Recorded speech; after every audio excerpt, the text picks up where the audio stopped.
Assalamualaikum warahmatullahi wabarakatuh. Salam sejahtera untuk kita semua. Selamat datang di channel Saka Nagari. Jangan lupa subscribe agar kalian tidak ketinggalan kisah-kisah menarik dari channel kami. Kali ini saya akan menceritakan tentang kisah pahit gadis 11 tahun yang menjerit dan menangis setiap malam. Seperti apa kisahnya?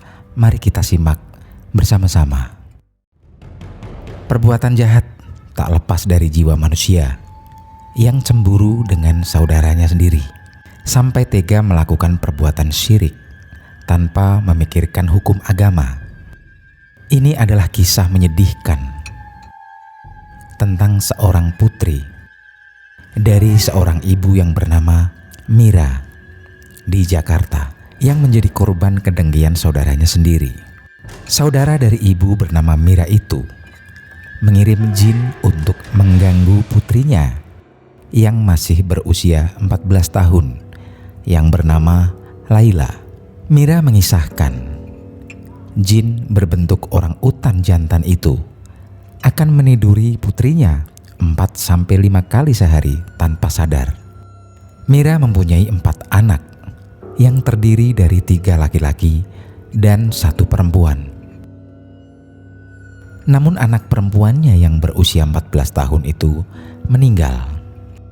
Anak perempuan Mira itu meninggal karena dikawini jin, hasil kiriman saudaranya yang merasa iri dan dengki.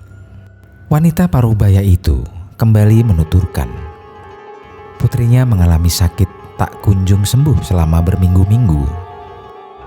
Mira teringat, anaknya mulai sakit-sakitan setelah menolong seorang teman yang kesurupan di sekolahnya.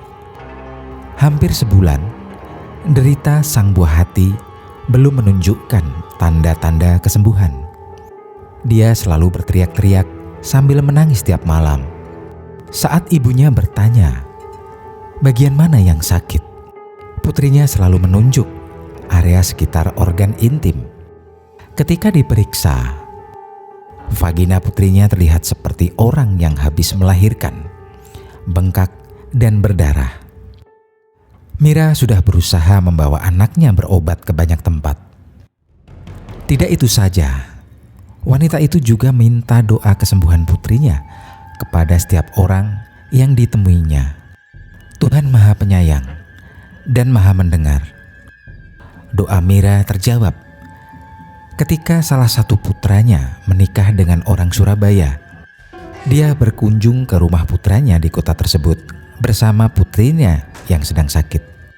Seperti biasa, saat malam tiba, putrinya berteriak-teriak kesakitan, kemudian menangis. Kebetulan di dekat rumah putranya ada seorang ustadz. Ustadz tersebut bertanya tentang kondisi putri Mira. Setelah diberitahu, ustadz itu memperkenalkan keluarga Mira kepada temannya. Teman ustadz tersebut lalu mengambil sebutir telur dan memecahkannya di atas piring putih. Setelah itu, putih telur berubah menjadi semacam kertas. Orang itu pecahkan lagi 1 butir telur dan bagian kuningnya membentuk wajah yang mengantarkan barang gaib itu ke putri Mira. Teman ustadz itu kemudian berkata bahwa orang itu yang membuat putrinya jadi begitu ternyata adalah saudara Mira sendiri. Anak ibu sudah dinikahi oleh iblis yang berbentuk orang hutan jantan. Binatang itu besar. Setiap malam anak ibu akan digauli 4-5 kali baru makhluk itu puas. Jelas teman ustadz tersebut. Betapa sengsaranya penderitaan putri Mira ini. Baru berumur belasan tahun, tapi sudah jadi korban kedengkian keluarganya sendiri.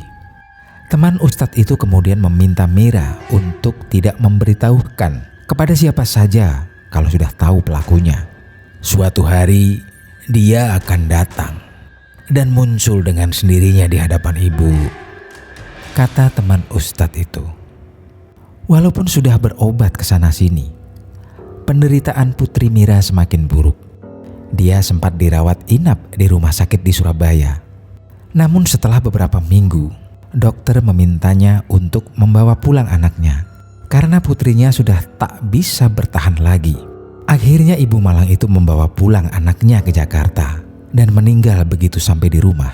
Saat putrinya dimakamkan, Mira tak melihat si pelaku datang melayat. Tetapi 3 hari kemudian, orang yang berbuat jahat tersebut menampakkan batang hidungnya. Begitu datang, dia malah menampakkan kebodohannya dengan berkata, "Sudah puas hati saya."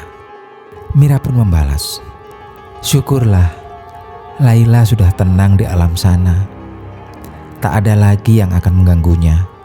Tetapi orang itu malah makin memperlihatkan dirinya sebagai pelaku perbuatan keji itu dengan mengatakan, "Siapapun jangan pernah berani lagi dengan saya." Jadi ternyata betul bahwa orang itu yang berbuat jahat terhadap Putri Mira. Secara tak sadar, dia telah mengakui perbuatan kejinya. Usut punya usut, ternyata saudara Mira tersebut memendam dendam dan amarahnya lantaran kurang puas dan merasa tak adil dengan pembagian harta dan warisan dari orang tuanya. Mira adalah kakak kandung pelaku sendiri.